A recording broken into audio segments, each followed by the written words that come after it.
Désormais, les enfants en conflit avec la loi seront de moins en moins envoyés en prison et ceux se trouvant en prison sortiront progressivement et vont purger leur peine dans les centres d'encadrement dans le respect des droits humains. C'est l'objectif du projet d'appui aux alternatives carcérales des enfants en conflit avec la loi, un projet financé par le gouvernement congolais qui sera implémenté par le Bureau national catholique pour l'enfance. Il sera question dans les 6 prochains mois de sortir les enfants des milieux carcéraux actuellement débordés pour purger leur peine dans les centres d'encadrement où ils vont bénéficier d'une prise en charge et de la formation. 2020, le monde est frappé de plein fouet par la Covid-19 et la République démocratique du Congo n'a pas été épargnée. Dans les prisons congolaises, l'insalubrité et la surpopulation carcérale étaient donc des facteurs favorisant à la propagation rapide de cette pandémie. Et les conséquences s'annonçaient donc dramatiques pour les enfants incarcérés au pavillon 10 de la prison centrale de Makala, dénombré à 3 fois plus que la capacité d'accueil, avait alerté les associations de droits de l'enfant à travers un plaidoyer du Bureau national catholique de l'enfant, formulé au ministère des Droits humains et celui de la Justice. 18 décembre 2020, la 49e réunion du Conseil des ministres présidée par le chef de l'État adopte le projet d'appui aux enfants en conflit avec la loi, en vue de leur offrir des solutions alternatives à la détention carcérale. Après une période d'identification et de diagnostic sur l'impact du projet, en août 2022, le gouvernement vient donc de décaisser plus de 150 000 $ pour sa mise en œuvre. Les enfants sont une catégorie de la société qu'on appelle des personnes vulnérables. Et le droit des enfants, c'est effectivement un droit, ou ce sont des droits qui doivent être protégés, mais de manière très spéciale. Le ministre des Droits humains, il était essentiel de pouvoir accompagner le Bureau national catholique de l'enfance.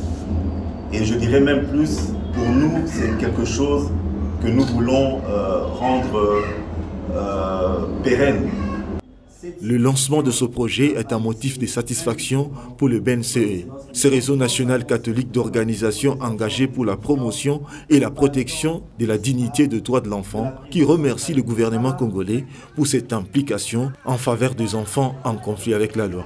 Ce projet porte essentiellement sur ces enfants-là, parce que le pavillon qui doit accueillir les enfants, pour une capacité d'accueil de 90 enfants. Nous sommes aujourd'hui à un effectif de plus de 400 enfants. Vous n'imaginez pas la promiscuité avec toutes les maladies corporelles. Alors pour que ces enfants puissent être réinsérés dans la famille ou au niveau socio-professionnel, toutes les parties prenantes, le ministère des Droits humains qui nous a accompagnés dans l'obtention de cet appui du gouvernement. C'est comme ça que le ministère de la formation professionnelle est aussi invité à s'impliquer dans la réalisation de ce projet.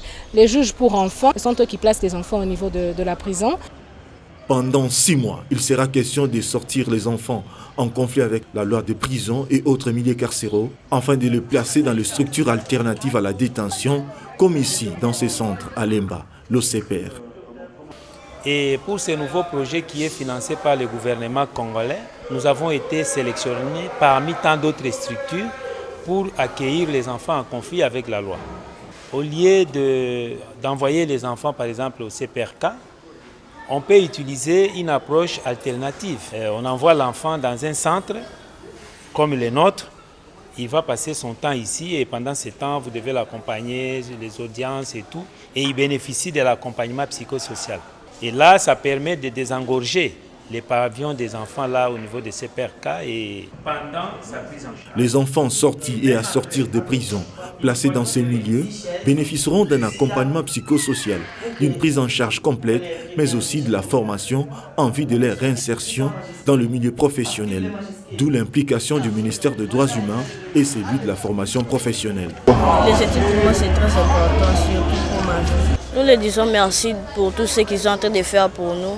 Que ça ne puisse pas être la première fois que le Seigneur leur soutient pour ne pas arrêter dans leur travail. Formation peut être autant bien, pour les bien, bien. Rappelons que ce projet est financé à 100% par le gouvernement congolais, conformément à la politique du chef de l'État Félix Tshisekedi, celle d'investir dans l'homme. Et les enfants sont considérés comme l'avenir de la RDC.